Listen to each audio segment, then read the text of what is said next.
Okay, let me start inside the Lords this week with a bit of positive news.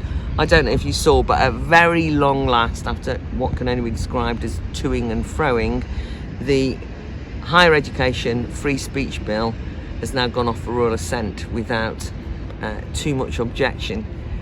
One thing to note was that the government in the House of Commons had put forward quite a strong taught part of that bill. When it arrived at the House of Lords for our discussion, I don't know, 4 or 5 weeks ago, I was all ready to congratulate the government when a government minister in the House of Lords decided that he didn't like it and accepted an amendment by, what do we call it, the noble Lord Willetts. Remember him?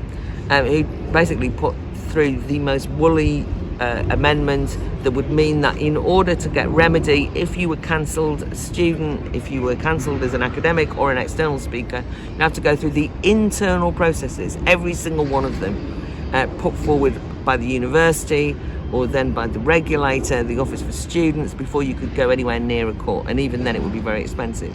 This was obviously a way of making the bill toothless, and it was a disgrace that a government minister accepted that 20 minutes before we were going to do the debate, and I ranted at the time. Anyway, it went back to the Commons in ping pong. You now all know what that means, and it then came back to the Lords yesterday with some compromise, slightly fudged, not as good as it should be, but nonetheless not as woolly or toothless as it was.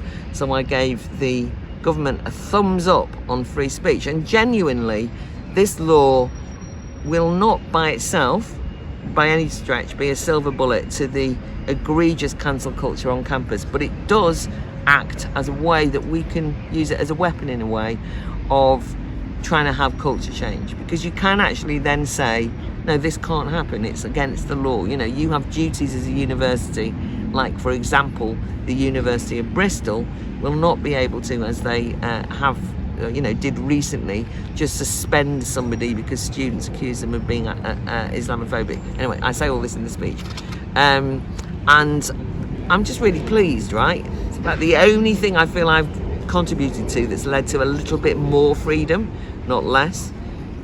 The rest of the week though, so I've spent a lot of time, and you will have seen endless speeches. I've put them below if you're watching this on Substack, which you should be, because you can sign up for free, and that's the way you should get your information, on the online safety bill, which the more that you read, every time I read it, a little bit of me dies inside in terms of freedom, because even things that look like fairly harmless and inane proposals, when you hear them motivated, you realise the consequences for free speech in the public square, if online, will be very serious. And we've now moved beyond the consider the children part, and we're on to effectively the adult aspect of the bill, which is 80% of it, and everything from attempts to remove anonymity. That's actually not the government, that was the a number of individual peers of the realm trying to do that. But nonetheless, there's verified, non-verified status, all sorts of ways that what we say, what we read is going to be so heavily policed that I'm very concerned. So carry on watching the speeches to get the full extent of that. And a lot of people have said to me, oh, you can't trust big tech. And they go on and they say, we have to control big tech. I've always argued this bill empowers them, gives them more gatekeeping roles. But it's also the case, I don't want to just be cynical about everything, I like using Google, right? And if Google let me search for things I want to search for, I don't want them over-intervening in my life, and the government's telling them to intervene more. I like putting these films on YouTube. I don't want to think every time I do it, oh, YouTube, big corporate, what bad guys. It's terrible when YouTube take things down and censor. We've argued that in the past when they took Talk TV down, if you remember. But now the government's going to be forcing them to monitor everything we do on YouTube. God knows if Inside the Lords will ever survive it, and so on and so forth. It doesn't matter what organisation. And as for smaller organisations like Wikipedia, that are, smaller in the sense that they have less staff, they're not big corporates, they're going to have to do the enormous amount of paperwork to get through this bill. comply with all of the duties in it. So I'm very concerned. I'm about to go in now and in my ranty fashion talk about mis and disinformation. There's a special amendment that's been put forward on banning harmful health mis and disinformation, been put forward by the noble Lord Bethel, he that was the health minister working with Matt Hancock. It seems to me to be something of an irony that he should want to get rid of health misinformation, because during COVID it was the government that was pumping it out. So I'll have something to say on that. The big news of the week is a confession. I completely and totally screwed up. So there I was, worrying about my hugely important, crucial intervention into the illegal migration bill yesterday, because front day pages of the newspapers have got the Archbishop of Canterbury, Justin Welby, and of course my speech was going to trump that every time. So I turned up on time. They had an unusual, exceptional start at 11 o'clock, and I turned up at 11 o'clock. And we get an order paper every day that looks a little bit like this. And I looked down at 11 o'clock as I was standing about to go in, and I saw the questions listed. And I thought, oh, I'm not going to listen to question time today. I'm going to go into the library and practice my speech and time it, because I always go on. When I returned, I discovered that the questions were scheduled for 3 p.m. That I didn't read the small print. And therefore I missed the migration bill, because if you are not in at the beginning of the bill in second reading, you cannot speak. I mean, to say that I was depressed, I begged the Whip's office. It became an international incident. The Whips even had a special meeting about the fact that the order paper was misleading and that Lady Fox had made a mistake which anyone could have made because she didn't see the small print. It has to be said, go to Specsavers might be the answer here. I happen to think that possibly, and by the way, for those of you who've asked, and many of you have sent good wishes, my back is much improved. My back is much improved because I've taken lots of tablets, and it's been brilliant that they've worked efficiently, even though it's still achy and hurty. It's not as it was. So I'm blaming the medicine. And so that's my view on that. I genuinely was heartbroken. I mean, it's the only way to describe it.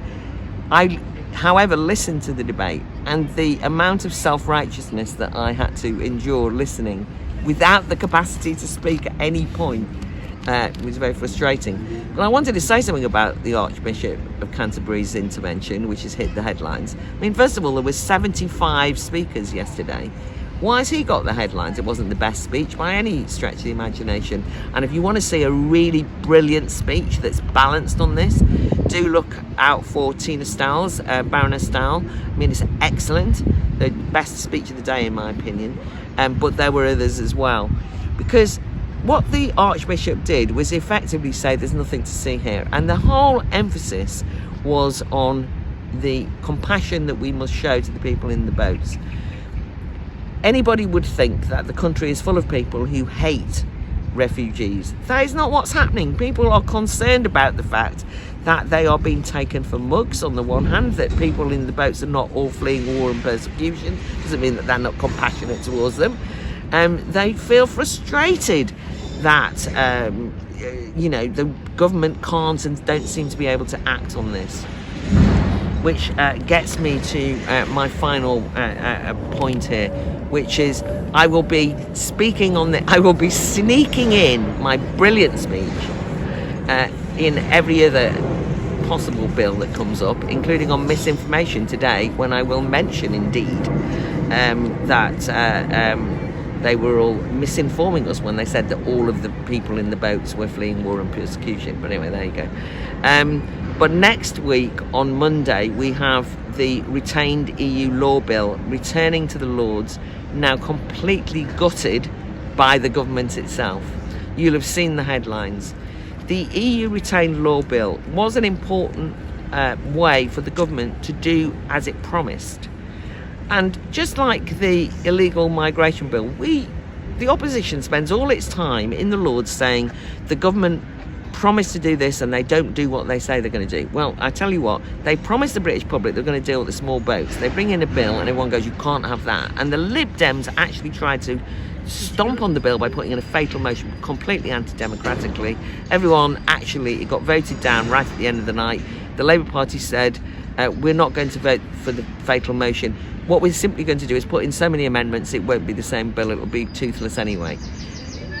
That was the atmosphere around the EU retained law bill. That's already been discussed quite a lot in the Lords, and I've spoken on it at the time, in which the government promised it would get rid of by a certain date laws which nobody in the UK Parliament scrutinised, that were brought in because we were a member of the European Union. And Jacob Rees-Mogg, even if it was in a slightly cavalier and gesture-like way, brought in a bill with a deadline that says we've got to have done this by the end of the year. And the whole atmosphere in the House of Lords was, well, you might have promised to do that, but you're not doing it on our watch because, you know, you can't do it. It's not enough time. You know, these are important laws. We can't throw them out. How dare the executive take on the powers to do this, and so on and so forth. And now, as a consequence, the governments have folded. Rather than tweaking the bill, which could have been appropriate, they could have said, look, this is a bit cranky or a bit crotchety. We need to say that if we haven't looked at all the laws by the end of the year, we'll give a deadline extension. What they've done is effectively turn it on its head and ensured that the default position is that we keep the laws, and that then, you know, in a slow, rambling process, we'll get rid of certain of them. I think it's a real betrayal, and I think it's actually, in the name of democracy, anti-democratic. And I am a member of the unelected House of Lords. It itself is an aberration on democracy. But when it then takes it upon itself to alter the course of democratic lawmaking, then I think we've got a real problem. We can't just blame the EHRC for stopping, for example, the Rwanda scheme, which I'm not particularly keen on, but that's not my point. But if the Lords just say, no, we're not going to let it happen, if you actually have what is described colloquially as the blob saying, no, that won't happen, then I think, to be honest, we've got a democratic problem that goes way beyond even the existence of the House of Lords, because it's the overstretching, the overreaching of the House of Lords that's actually stopping the sovereign will of the people having its way.